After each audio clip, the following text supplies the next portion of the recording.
สบายดีพี่น้องวันนี้ครับมาบอกน้องสนใจคือก่อนวันนี้นำใจกับยุคเอื้อนพี่น้องบ่ได้ไปใช้นะหลังจาก เขาเฮ็ดเวียกพวกน้องซักปลูกข้าวแล้วพี่น้องพักคือพี่น้องมื้อนี้ก็บ่มีคอนเทนต์หยังนะครับมีของเพิ่นเบิ่นอะไรพี่น้องเอ้ยผมมาก็ทำมาใหม่แล้วพี่น้องนะหาสั้นๆนิดนึงนะพี่น้องเดี๋ยวพี่น้องสิบอกน้องใจเฮ็ดลาวตลาดพี่น้อง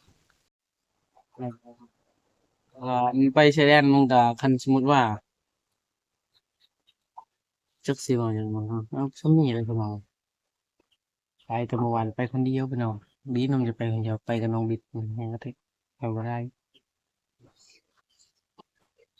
เข้าเมืองเดี๋ยวนี้มันเริ่มยากแล้วพี่น้องเริ่มยากแบบ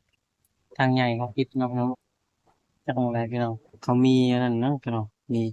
เจ้าหน้าที่ตำรวจแบบกักเทือนเนาะพี่น้องเนาะเราดำใจกับเทือนคือเก่าพี่น้องบ่มีเอกสารเนาะเฮาไปของรับเอาพี่น้องแต่บ้านน้ำใจแถวบ้านน้ำใจนี่มีแต่รถเทือนเนาะพี่น้องหลายๆเนาะแม่นรถเทือนซื้อเอาจากเขาลักเนาะพี่น้องซื้อรถวีดเนาะพี่น้องเนาะ เวียดคายเนาะก็บ่มีเอกสารเนาะเพราะเมืองเวียดกับเมืองลาวต่างกันเนาะผมเนาะมันมีเอกสารก็ต้องให้อยู่เมืองเวียดพี่น้องนี่เขามาซื้อแต่เวียดขี่อยู่พี่เป็นแต่อยากคันคันสมมุติว่านำแต่สมมุตินะคันพี่น้องบอกว่าเอ้าเป็นหยังคือบ่ซื้อรถแต่ลาวรถแต่ลาวมันแพงเนาะพี่น้องเนาะคันสมมุติว่าสำหรับน้องหอมใจนี่ว่าซื้อเด้อพี่น้องสำหรับน้องหอมใจนี่ครับนี่ก็เว้าหน่อยหนึ่งพี่น้องอยู่เฮือนบ่มีคลิปหยังเว้าเนาะคันสมมุติว่าอยู่ลาวนี่พี่น้อง รถแบบนี้ก็บ่มีเนาะพี่น้องเนาะมีอยู่พี่น้องแต่ว่าแพงเนาะประมาณ20ล้านพี่น้อง20ล้าน30ล้านพี่น้อง25ล้านแต่อยู่เวียดมันขายบ่แพงเนาะพี่น้องเนาะขายก็ประมาณ15นี่พี่น้อง15ล้าน16ล้าน10ล้านก็มีพี่น้องรถเนาะนั่นแหละคนคือแบบถ้าบ่มีเงินเนาะพี่น้องบ่มีเงินเลยก็เขาเงินที่คือเขากินก็บ่มีพี่น้องแต่ก็ นี่เนาะพี่น้องเนาะมันก็ย่างก็ได้พี่น้องแม่มันจะตีเนาะพี่น้องตีไปเปียกไปหยังน้ำใจก็ยากใครเอาใส่มันก็ยากมันคือให้น้ำใจไกลเนาะพี่น้องสมนั้นนะให้น้ำใจย่างๆมีน้ำใจก็ขี้คร้านซื้อรถเฮานี่แต่โดนเลยเนาะพี่น้องแต่น้ำใจอยู่เพิ่นบ่ใจเพิ่นพี่น้องน้องจะแม่น้องใจซื้อพี่น้องเนาะแบบขอเว้านิดนึงใช่พี่น้องแบบแม่น้ำใจก็ปะกับพ่อเนาะแล้วก็แบ่งทรัพย์สินเนาะพี่น้องแบ่งทรัพย์สินก็ ก็ให้น้องใจน่ะทรัพย์สินพอให้น้องใจนิดหนึ่งนี่เนาะพี่น้องเนาะของมันสิเว้าเรื่องเงินเว้าทางพ่อเด้อพี่น้องมันก็น้อยหนึ่งดีเนาะพี่น้องเพราะบ่อยากเว้าอยู่ครับพี่น้องเดี๋ยวมีโอกาสครับพี่น้องเนาะสิพยายามพ้อพี่น้องเบิ่งแล้วบ่ได้พยายามพ้อครับพี่น้องจักเราจะเป็นหยังได้ดีเนาะพี่น้องเนาะน้องใจก็ย้านๆหน่อยหนึ่งพี่น้องบ่แม่นแบบย้านพ่อตัวเองเนาะแบบย้านพวกละสาวเนาะพี่น้องขอเว้านำพี่น้องเนี่ยพวกย้านพวกละสาวเนาะพอให้ไปแล้วเราก็ ให้เคาะตะกอนเนาะเคาะว่าตาเช้าเขายามพอเด้อมื้อนี้เนาะพี่น้องแล้วก็ทางญาติเขาเว้าว่าทางแม่หรือทางแบบพี่น้องทางแม่เขานี่เนาะพี่น้องเว้าว่าก็ต้องพยายามก็ได้พอนะคันยามแบบนั้นเพราะพอเป็นอะไรไปเนาะมันจะเกี่ยวกับเราเนาะพี่น้องเนาะสู้ว่านำได้ซื้อขนมให้พ่อกินเนาะพ่อก็ป่วยแล้วเนาะพี่น้องเนาะ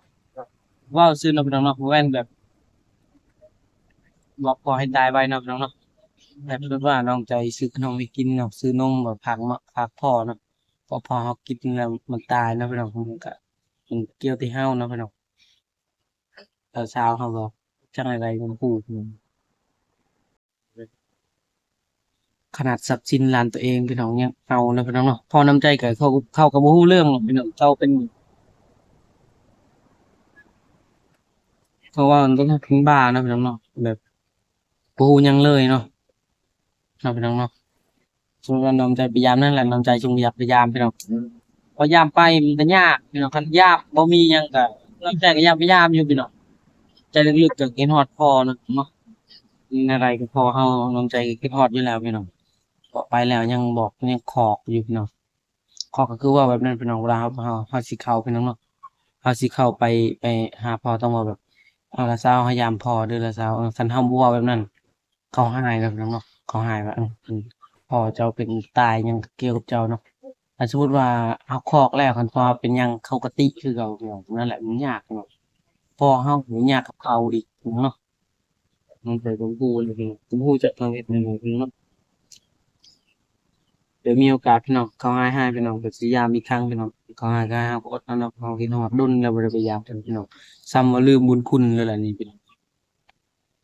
บ่ได้ยามเลยเนาะออกชาติไปแล้วก็มีแม่และสาวบอกว่าอยากยามบ่อยากยามบ่อยากส่วนหลายเขาก็บ่ให้ยามปานใดเนาะพี่น้องเนาะก็มันยากเนาะพี่น้องยากเหลือเกินเรื่องไปนำยากพี่น้องภาษาเขาก็บ่เป็นมิตรปานใดกับเราพี่น้องก็เท่านี้แหละพี่น้องครับพี่น้องเนาะ เดี๋ยวมีโอกาสไปยามพอพี่น้องยันๆหน่อยหนึงครับพี่น้องยันพอตัวเองติบ่ยันแหละพอตัวเองพี่น้องยันคนไกลๆเพิ่นแหล้วพอยืนนี่ก็บ่ได้ไปไสเลยพี่น้องนอนเนาะพี่น้องคลิปก็บ่ได้ถ่ายพี่น้องมีแต่อันเดียวนี่แหละถ่ายอยู่ครับพี่น้องสิถ่ายคลิปอยู่พี่น้องคลิปคอนเทนต์บอกมันอยู่ให้ก็ทำใจคลิปได้แบบแต่ช่วงนี้อยู่ให้พี่น้องทางนี่ยากบ่งอดงอมใจเละหมดอ่าครับพี่น้องเอออะไรพี่น้องแม่นะน้องจะให้ไปเป็นบ่พี่น้อง กับลุงนะเนาะลุงที่เราเซ็นไป เพื่อนแห่งอะไร จักไปได้จักไปไม่ได้แล้วพี่น้องไปจริงน้อ ให้ งครับ งานเป็นทางมือกับมือนำเราเพื่อแต่ก็น้อมใจเมื่อวานนี่เขาว่านึงเราบอกว่าวันนี้ไปสิโปนไปหน่อยแล้วก็ไปทางสิโปนน่ะพอยังโน่นผลยากแล้วยากแห่งทางไปหน่อยเอาน้องจะว่าให้มือที่สองมือที่สามนั่นเองนะพี่น้องเนาะคันแบบมีผู้ใหญ่โอนเงินให้ไปน้องน้องจะไปก็เบียกไปบนใดไปน้องมันยากเนาะ